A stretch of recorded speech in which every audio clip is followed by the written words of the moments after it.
자, 문가리가 유엔에 BTS 데려가가지고 종전선언을 말을 했고요. 정의용이는 지금 미국 한복판에서 미국의 외교협회 초청 대담회에서 황당한 소리를 했습니다. 반중 동맹은 냉전시대 사고방식이다. 미국이 중심이 되어서 중국을 포위하는 이런 동맹은 냉전시대 사고방식이다라고 우방국의 외교장관이 정면으로 미국을 연맥했습니다. 딴 것도 아니고 외교협회 초청 대담에서 말을 했습니다. 저는 방송에 인터뷰를 했는 줄 알았어요. 자, 이거는 시진핑의 유엔 연설 내용과 똑같다라는 거고, 정확하게 미국 외교협회에 22일 날 초청되어 대담을 하던 중에 북한의 인센티브를 제공하는 일에 소심할 필요가 없다라고 스냅백 도입을 강조했습니다. 그래서 그 말은 무슨 말인가 하니 한미는 북한을 고립 상태에서 끌어내 국제화로 이끌기 위한 다양한 방법을 시도해 봐야 된다라고 말을 했고요. 이 스냅백이라는 것은 대북 제재를 완화하되 북한이 위반할 경우에는 제재를 자동 복원한다. 즉 북한이 지금 저지른 도발을 다 눈감아주고 지금부터 풀어주되 위반하면 다시 페널티를 매긴다. 이런 이야기인 거예요. 그래서 북한이 지난 4년 동안 장거리 탄도미사일을 쏘지 않았으니까 북한 행동이 그동안 말 잘 들은 것 아니냐라고 이야기를 했습니다. 그러면서 송영길도 지난 20일 날 특파원 간담회에서 미국이 나쁜 행동에 대해서 보상하지 않는다라는 원칙을 말해왔는데 그런 논리라면 바람직한 행동은 보상을 해줘야 될 것 아니냐. 북한이 4년 동안이나 핵실험이나 장거리 미사일 발사를 하지 않은 부분에 대해서 왜 상응 조치를 안 하느냐고 했죠. 자, 그러면서 대북 제재 위반 사항인 개성공단 재개를 이야기를 했어요.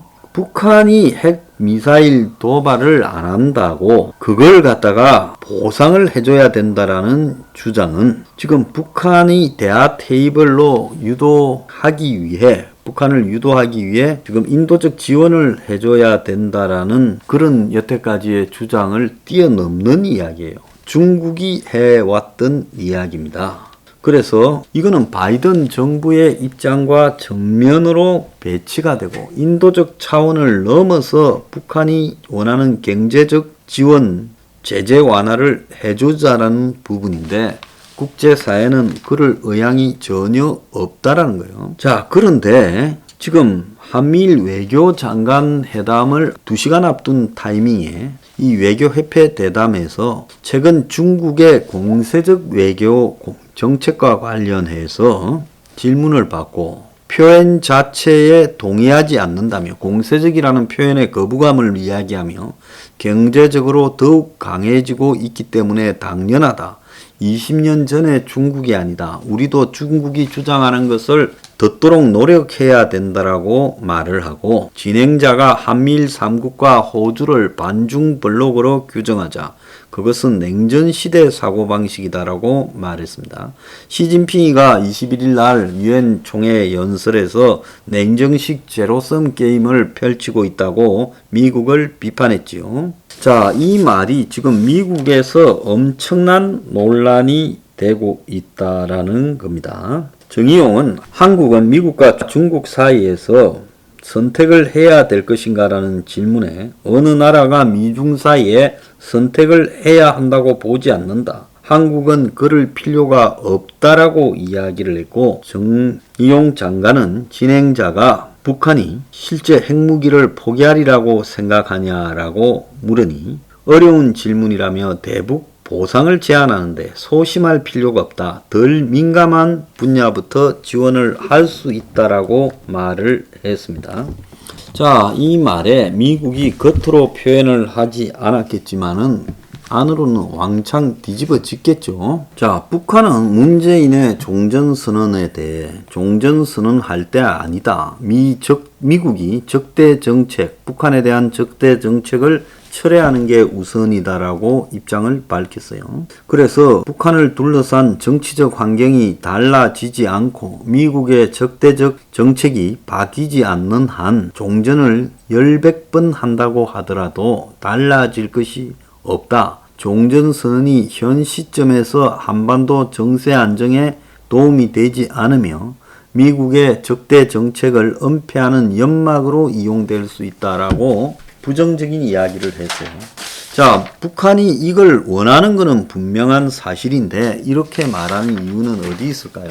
단지 종전선언만을 얻어내겠다라는 게 아니라 종전선언, 평화협정, 북핵 인정까지를 묶어서 얻어내겠다라는 부분입니다. 자, 한국 정부는요, 북한이 대화에 불응함에도 불구하고 대북 지원 사업에 100억을 지원하기로 오늘 결정을 했습니다. 자, 문이 지금 종전선언을 이야기하고 정의용이가 중국을 갖다가 좀 민망할 정도로 아부를 미국 한복판에서 했어요. 이러는 이유의 핵심이 뭐냐라는 게 지금 의문이 제기되고 있지 않겠습니까? 지금 제가 볼 때 지난번에 왕이가 왔을 때 내년 대선 승리를 위해서 지금 중국과 북한이 한국과 뭘 어떻게 할 건가라는 부분에 대해서 이야기가 좀 왔다 갔다 했을 거라고 보입니다. 오늘 제가 생각하고 있는 부분을 조선일보가 사설에 그대로 썼는데요. 정의용이 이러는 속내는 뻔하다. 청와대는 베이징 동계올림픽에서 남북 정상회담이 열릴 가능성을 열어놓고 있다라고 말했다. 그래서 정의용이 노골적으로 중국 북한 편을 든 것은 베이징 남북 이벤트 때문일 거다. 그래서 문이 유엔에서 하자 종전선언을 제안한 것도 이것 때문이다. 북한이 IOC로부터 올림픽 참가 자격, 베이징 참가 자격을 제한당했지만은 이제 IOC를 상대로 주최국인 중국 그리고 한국이 로비를 해가지고 2월달, 즉 대선을 앞두고 있는 2월달에 지금 남북 정상회담이 베이징 동계올림픽에서 열리게 되면 이제 그것이 3월달에 대선에 결정적인 영향을 미칠 것이다. 그런데 그때는 그냥 만나는 게 아니라 뭔가 대단한 발표들을 하는데 그것이 종전선언과 평화협정일 것이다. 이렇게 하게 되면 자기들이 매우 유리해질 것이다 라고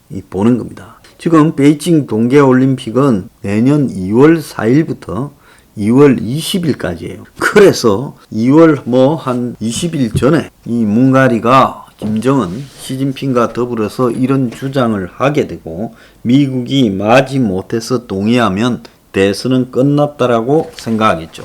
이것 하나 때문에 이렇게 공을 들이고 지금 움직이는 겁니다. 그래서 북한은 더 많은 걸 얻어내기 위해서 문하고 저는 짰을 거라고 봐요. 그래서 종전선언에 시큰둥한 척하며 미국이 적대시 정책을 포기해야 된다라고 협상에 단가를 올리고 있다라고 보인다. 자, 이런 위험한 일을 하다가 만약에 이 미국에서 한국을 바라보는 시각이 매우 좋지 않게 변할 수 있다라는 것을 이들은 조금도 염두에 두지 않고 오직 자기 패만 보고 이런 짓거리를 하고 있다고 보고 있습니다. 그래서 이것이 매우 위험할 수 있다. 엄청나게 위험할 수 있는 소지를 지금 저지르고 있다고 봅니다. 자, 미국에서도 지금 바이든이 모호한 태도로 북한과 관련해서 상황 관리를 하고 있다. 이렇게 말을 하고요. 한반도 종전선언은 과연 되겠느냐라는 부분에 대해서는 현재의 상황으로 볼 때는 불가능하다고 미국 전문가들은 우려하고 있습니다. 그럼에도 불구하고 이 문 정권이 끌고 가는 이 종전선언에 대해서 미국이 지금 국방부 대변인을 통해 가능성은 논의는 열려 있다.